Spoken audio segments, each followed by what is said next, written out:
제20장.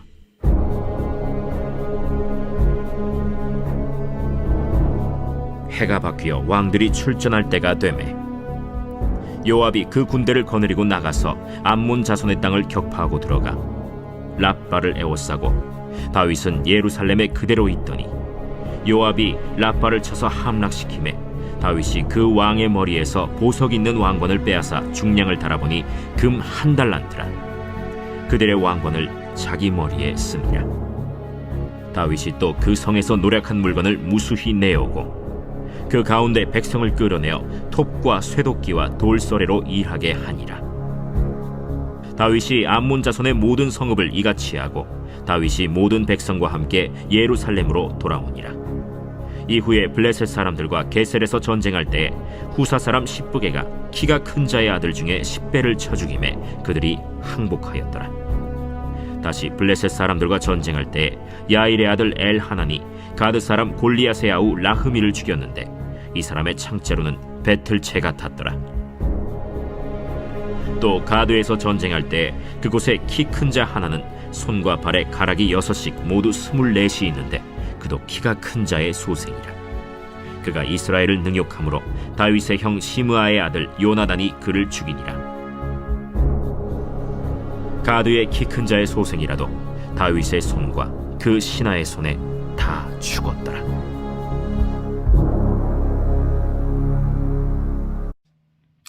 안녕하세요. 큰숲교회 이무궁화 전도사입니다. 오늘 함께 나눌 말씀은 역대상 20장 1절에서 8절까지의 말씀입니다. 저희가 계속해서 보고 있는 이 역대상의 말씀은 하나님의 나타나심, 하나님의 강권적인 일하심이 얼마나 크고 위대하신지, 또 얼마나 강력한 승리를 가져오시는지에 대해서 저희가 계속해서 보고 있는데요. 오늘 본문인 20장 역시 하나님의 일하심에 대해서 잘 볼 수 있는 장입니다. 함께 본문을 보시면서 하나님에 대한 마음을 나눠보도록 하겠습니다. 먼저 1절입니다. 해가 바뀌어 왕들이 출전할 때가 되매 라고 1절 본문이 시작되고 있습니다. 어제 본문에 이어서 암몬과의 전쟁에 대한 내용이 계속 이어지고 있습니다. 암몬이 강력하고 큰 나라였기 때문에 어제 본문에 나왔던 한 번의 전쟁으로 끝나는 것이 아니라 해가 바뀌어, 즉 다른 말로 하면 우기가 끝나고 건기가 돼서 다시 전쟁할 수 있는 환경이 돼서 다시 전쟁에 돌입하는 이 도입을 시작으로 본문이 시작되고 있습니다. 그런데 1절을 보면 이상한 부분이 좀 있습니다. 1절 계속해서 한번 보겠습니다. 요압이 그 군대를 거느리고 나가서 암몬 자손의 땅을 격파하고 들어가 랍비를 에워싸고 다윗은 예루살렘에 그대로 있더니 라고 나와 있습니다. 요압이 암몬의 수도였던 랍비, 아주 거대한 성읍이었는데요. 이 랍비에 들어가서 전쟁을 치르고 있을 때 다윗이 예루살렘에 있었다, 그대로 있었다 라고 나와 있습니다. 제가 앞서 말씀드린 대로 이 암몬과의 전쟁은 아주 큰 전투였습니다. 그런데 다윗이 이 전투에 참여하지 않고 왜 예루살렘에 그대로 있었을까요? 이 역대상에는 이 왜 예루살렘에 남아 있었는지에 대해서 나와 있지 않습니다. 그런데 이 내용이 사무엘하 11장 1절부터 나중 22장까지 이어지는 내용 아주 길게 자세히 지금 이 1절 아주 짧은 이 한 절에 포함되어 있는 내용이 잘 설명되어 있습니다. 우리가 너무나도 잘 알고 있는 이 다윗의 사건인데요. 사무엘하 11장 1절부터 잠깐만 보도록 하겠습니다. 제가 읽어드리겠습니다. 그 해가 돌아와 왕들이 출전할 때가 되매 다윗이 요압과 그에게 있는 그의 부하들과 온 이스라엘 군대를 보내니 그들이 암몬 자손을 멸하고 랍바를 에워쌌고 다윗은 예루살렘에 그대로 있더라. 오늘 본문과 같은 내용이었습니다. 2절부터 이제 본격적으로 이유가 나오는데요. 저녁 때에 다윗이 그의 침상에서 일어나 왕궁 옥상에서 거닐다가 그 그곳에서 보니 한 여인이 목욕을 하는데 심히 아름다워 보이는지라. 다윗이 사람을 보내 그 여인을 알아보게 하였더니 그가 아뢰되 그는 엘리암의 딸이요 햇사람 우리아의 아내 밧세바가 아니니까 하니, 바로 밧세바에 대한 내용이 나옵니다. 이 1절에서는 다윗이 전쟁에 참여하지 않고 예루살렘에 남아 있었다라고 나와 있지만, 바로 이 짧은 구절에 담긴 내용 안에는 아주 큰 사건인 다윗이 우리아의 아내 밧세바를 범하고 간음을 하는 내용이 담겨져 있었던 것입니다. 이 다윗이 밧세바를 범하게 된 이 사건은 다윗의 인생에서 사실 빼면 뺄 수 없는 아주 큰 사건입니다. 그리고 이 다윗이 밧세바를 범함으로 인해 이어지는 수많은 일들, 아주 엄청난 일들이 이 다윗의 인생 가운데 아주 중요한 부분을 차지하고 있기 때문에 이 역대상에서 이 짧게 한마디로 전쟁에 나오지 않았더라라고 하는 것 자체가 사실은 이해되지 않을 수 있습니다. 그런데 왜 이 역대 기자는 자세하게 설명을 하고 있지 않을까요? 이 역대상에서 왜 이 중요한 부분을 빼놓았을까요? 이 역대기 기자는 사람에게 집중한 것이 아니라 계속해서 우리 역대상의 내용을 보시면 아시겠지만 하나님이 얼마나 위대하신지, 하나님이 얼마나 강권적으로 역사하고 있는지를 나타내기 위해서 이 다윗의 어떠함에 주목하지 않았습니다. 다윗의 인생에서 밧세바를 범하는 사건이 결코 중요하지 않아서가 아니라 다윗이 간음을 한 것이, 그리고 그 간음이 그 자녀의 세대와 그 계속해서 이 압살롬에게 공격을 당하는 일까지 이어지는 이 일들이 결코 중요하지 않아서가 아니라 하나님이 이 다윗의 어떠함에도 불구하고 하나님이 일하시는 것을 강조하고 싶었기 때문에 이 역대상에서는 이 다윗이 밧세바를 범한 사건을 다루지 않고 있습니다. 이렇게 생각하면 저희가, 그러면 우린 아무렇게나 살아도 되나? 우린 아무렇게나 행동해도 되나? 하나님이 위대하시기 때문에 이 다윗이 간음은 아무것도 아닌가? 라고 생각하실 수 있겠지만 결코 그렇지 않습니다. 우리 2절을 계속해서 보시면서 제가 좀 더 마음을 나누도록 하겠습니다. 2절을 보시겠습니다. 2절에 보시면 다윗이 그 왕의 머리에서 보석 있는 왕관을 빼앗아 라고 나옵니다. 즉, 이 암몬의 전쟁에서 승리를 했다는 것이죠. 그런데 원래 다윗의 모습과는 좀 다른 행보가 이어집니다. 그 왕관을 빼앗아 중량을 달아보니 한 달란트라 그들이 왕관을 자기의 머리에 쓰니라 라고 나옵니다. 원래의 다윗 같았으면 항상 이 승리를 주신 하나님께 영광을 올려드리는 모습을 보였을 텐데요. 이 2절에서는 이 요압은 왕에게 영광을 돌렸는데 이 다윗 왕은 그 영광을 온전히 자신이 취하는 것을 나옵니다. 이 얼마나 영광을 취했는지를 잘 볼 수 있는 것이 이 바로 달란트라는 이 왕관의 무게인데요. 잘 아시겠지만 이 한 달란트의 무게는 약 35kg에서 40kg 정도 되는 무게입니다.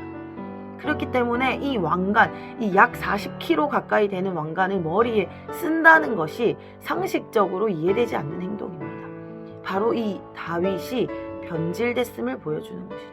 굳이 머리에 쓰지 않아도 될 이 왕관을 스스로 취하는 것을 보면서 이 다윗의 어떠함이 이 전쟁의 승패를 변화시킬 수 없었지만 이 다윗이 이 자신의 범죄함으로 말미암아 이 변질되어 가는 모습을 우리가 2절을 통해서 볼 수 있습니다. 우리가 하나님의 일하심에서 벗어나지 않기 위해서는, 그리고 그분의 일하심에 우리가 발맞춰 가기 위해서는 결코 이 죄를 돌이키지 않으면 되지 않습니다. 그리고 우리가 죄를 가까이 해서는 하나님의 일하심에 발을 맞출 수가 없습니다. 그렇기 때문에 우리가 죄에서 떠나야 하는 것입니다. 하나님이 나의 어떠함 때문에 일하시고 일하시지 않는 것이 아닙니다. 내가 죄를 지어서 하나님이 일하시지 않고 내가 잘해서 하나님이 일하시고 축복하시는 것이 아니라 하나님은 하나님 나라의 역사를 이루어 가실 텐데 내가 그 역사하심에 동참할 수 있냐 없냐, 내 눈이 흐려지냐 안 흐려지냐, 내가 하나님의 일하심에 더 쉽게 말해서는 낄 수 있냐 없냐가 내 범죄함에 영향이 있다는 것입니다. 그렇기 때문에 내 눈이 흐려지지 않기 위해서 죄에서 떠나야 하는 것이지요. 우리가 계속해서 4절을 보도록 하겠습니다. 4절에 보면, 하반절에 보시면 그들이 항복하였더라 라고 나옵니다. 이후에 또 다른 승리에 대해서 4절에서 8절까지 두 번의 승리가 더 이어지는 것을 볼 수 있습니다. 우리가 상식적으로 그냥 인간적인 마음으로 생각했을 때는 다윗이 그런 큰 범죄를 저질렀다면 승패의 결과가 바뀌어야 되는 것이 아닌가?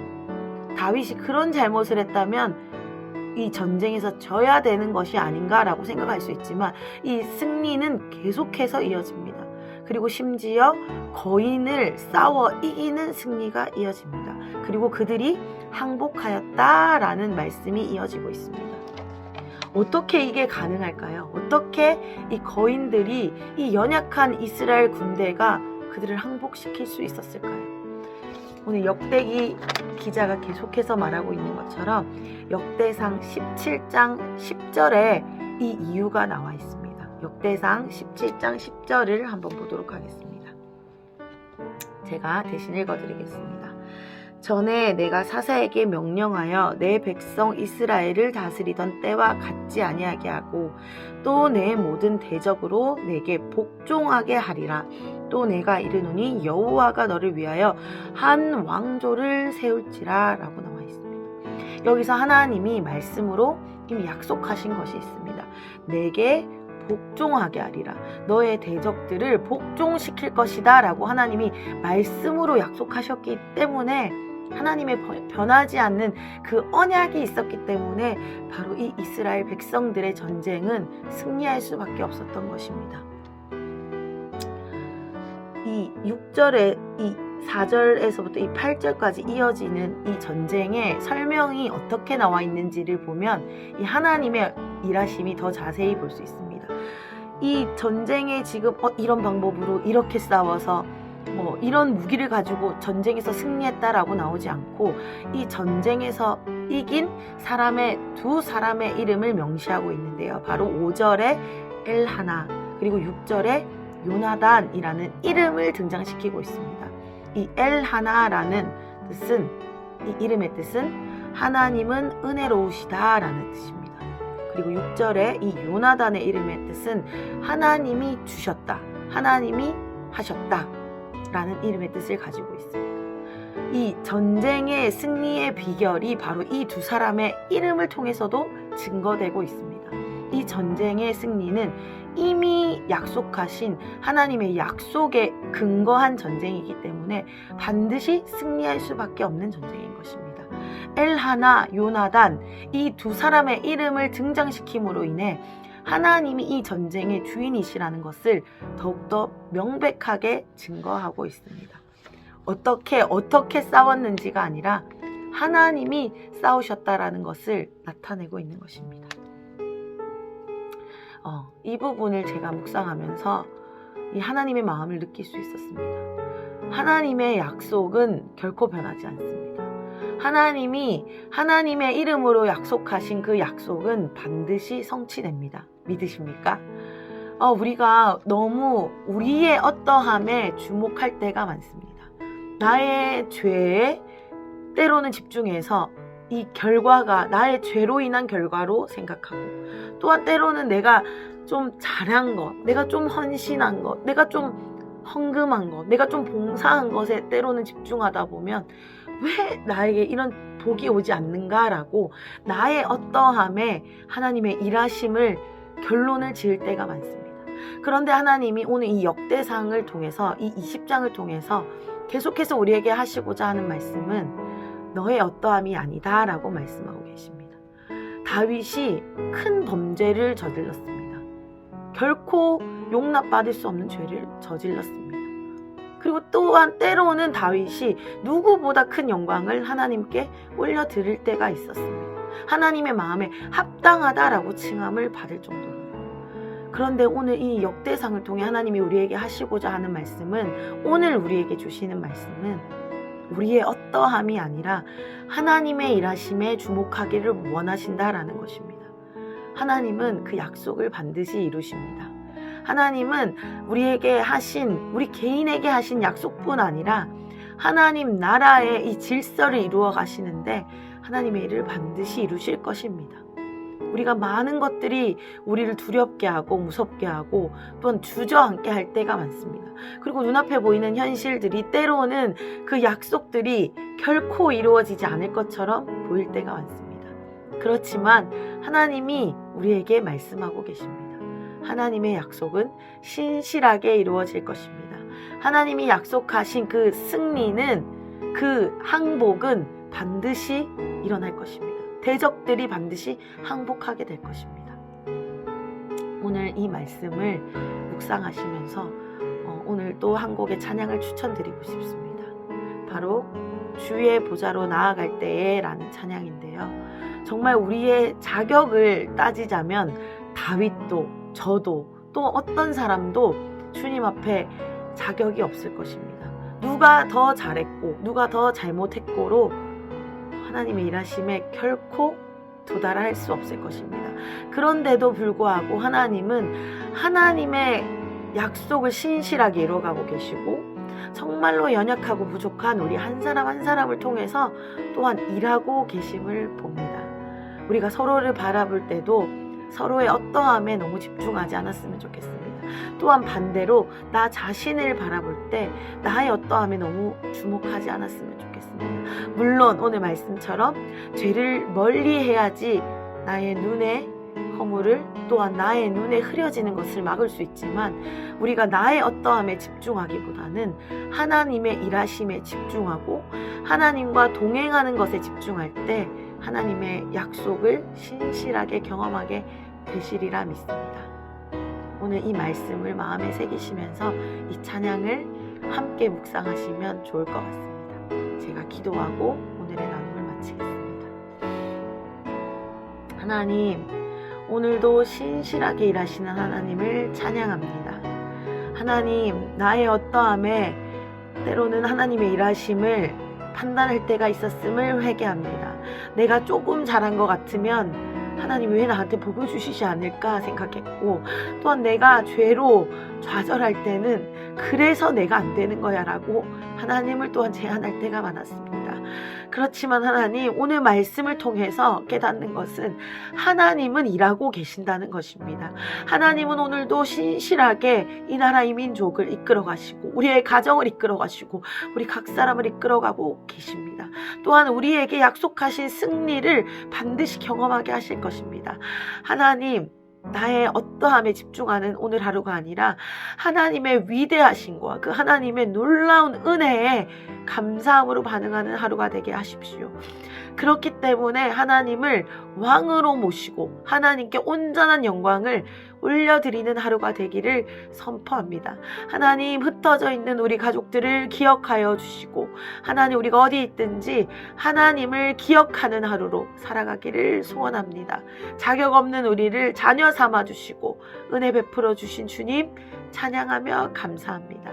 예수님의 이름으로 기도드렸습니다. 아멘.